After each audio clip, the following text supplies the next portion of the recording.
Hello नमस्कार, welcome to study with अमन डडवाल। तो दोस्तों, आज हम लुसेंट जी के इंडियन हिस्ट्री का 22 पार्ट देखेंगे। इससे जो प्रीवियस वीडियो थी उसमें मैंने आपसे वैदिक सभ्यता के बारे में बात की थी और आज मैं इसके बारे में आपसे आगे बात करूंगा। तो सबसे पहले हम यहाँ पे बात करते हैं आर्यों द्वारा खोजी गई धातु। तो दोस्तों, जो वैदिक सभ्यता के लोग थे उनको ही हम आर्य कहते हैं। कहा जा रहा है कि जो उन्होंने जिस धातु की खोज की थी उसका नाम था लोहा, यानी कि लोहे की खोज किसने की थी? आर्यों ने। और ये लोग लोहे को श्याम आयस के नाम से जानते थे। ये उसको श्याम आयस कहते थे। और जो दोस्तों तांबा हुआ करता था, ये लोग तांबे को लोहित आयस कहते थे। फिर हम आगे बात करते हैं। दोस्तों, जो लोग हुआ करते थे, जैसे व्यापारी वगैरह हुआ करते थे ना उस समय, जो दूर दूर जाया करते थे व्यापार करने के लिए, उनको उस समय पन्नी कहा जाता था। क्या कहा जाता था? पन्नी। फिर दोस्तों, उस समय ऐसा हुआ करता था कि जैसे एक वस्तु अगर मैंने किसी को दे दी तो वो मुझे कुछ दे देगा। जैसे किसी को गेहूं चाहिए तो वो मुझे गेहूं चाहिए तो वो क्या करेगा? वो मुझसे गेहूं ले लेगा। और मुझे जैसे चावल चाहिए तो वो मुझे चावल दे देगा। तो मतलब ऐसे भी चीज़ों का आदान प्रदान हुआ करता था, यानी कि एक चीज़ लेके आप किसी जो आपको जिस चीज़ की आवश्यकता थी आप उस चीज़ को ले सकते थे। तो इस तरह का सिस्टम भी उस समय चलता था। फिर हम आगे बात करते हैं। ऋण देकर ब्याज लेने वाले को बेक नाट कहते थे।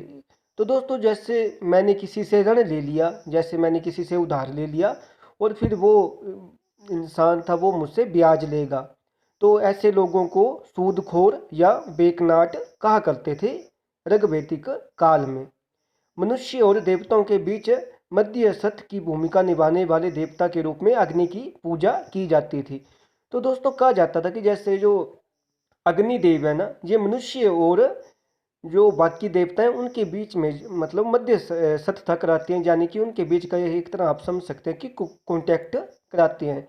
जैसे आपने देखा होगा कि जैसे हम हिंदू धर्म में जब जब हवन वगैरह करते हैं, तो जैसे हम किसी भी देवता का नाम लेते हैं और हम अग्नि में जैसे कुछ डालते हैं, जैसे चावल वगैरह। आपने देखा होगा अगर आपने कभी हवन में आप बैठे होंगे, तो कहा जाता है कि जैसे अग्नि को जैसे समर्पित कर दिया तो वो जिस भी देवता का नाम लेके समर्पित करेंगे तो वो उनको वो चीज़ मिल जाती थी।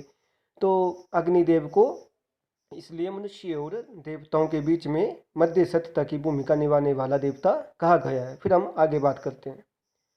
तो दोस्तों, जो ऋग्वैदिक काल था उसमें जो ऋग्वेद है हमारा, जो हमारा सबसे प्राचीन वेद है, उसमें कुछ नदियों के नाम दिए गए हैं। और उसमें जैसे सरस्वती नदी है, तो दोस्तों जो सरस्वती नदी है ना, ऋग्वेद में सरस्वती नदी को सबसे पवित्र नदी माना गया है। और जो दोस्तों गंगा नदी है ना हमारी, ऋग्वेद में गंगा नदी का उल्लेख सिर्फ एक बार मिलता है। जो जमुना नदी है, जमुना का उल्लेख ऋग्वेद में 3 बार किया गया है। और जो सबसे ज़्यादा बार जिस नदी के बारे में बात की गई है वो है हमारी सिंधु नदी। फिर हम बात करते हैं ऋग्वैदिक देवता, यानी कि ऋग्वैदिक काल में किन किन देवताओं की पूजा होती थी। तो दोस्तों, सबसे पहले हम इसमें बात करते हैं इंद्र की। तो दोस्तों, जो इंद्र थे ये युद्ध के देवता या वर्षा के देवता इनको माना जाता है। और जो दोस्तों जैसे सेकंड नंबर पे आते हैं अग्नि, तो इनके बारे में मैंने आपसे पहले बात कर चुका हूँ कि जो देवता एवं मनुष्य के बीच मध्यस्थता का काम करते हैं, कौन करते हैं? अग्निदेव। फिर हम बात करते हैं वरुण। तो दोस्तों, जो वरुण है इनको पृथ्वी एवं सूर्य का निर्माता और समुद्र का देवता माना गया है। यानी कि कहा गया है कि जो वरुण देव है इन्होंने पृथ्वी को बनाया है, सूर्य को बनाया है और समुद्र को भी इन्होंने बनाया है। इनको समुद्र का देवता माना जाता है। फिर हम बात करते हैं सोम। तो दोस्तों, जो सोम है इनको वनस्पति का देवता माना गया है। जैसे दोस्तों मैंने आपसे बात की थी कि जो आर्य लोग थे ये सोमरस पिया करते थे, तो सोमरस भी एक वनस्पति से ही निकलता था। तो ये फिर इन्होंने ऐसा किया होगा कि इन्होंने सोम को वनस्पति का देवता मान लिया होगा। फिर दोस्तों हम बात करते हैं मरूत। तो दोस्तों, जो मरूत थे वो अग्नि, आंधी और तूफान के देवता थे। यानी कि आंधी और तूफान के देवता कौन थे? मरूत। धन्यवाद।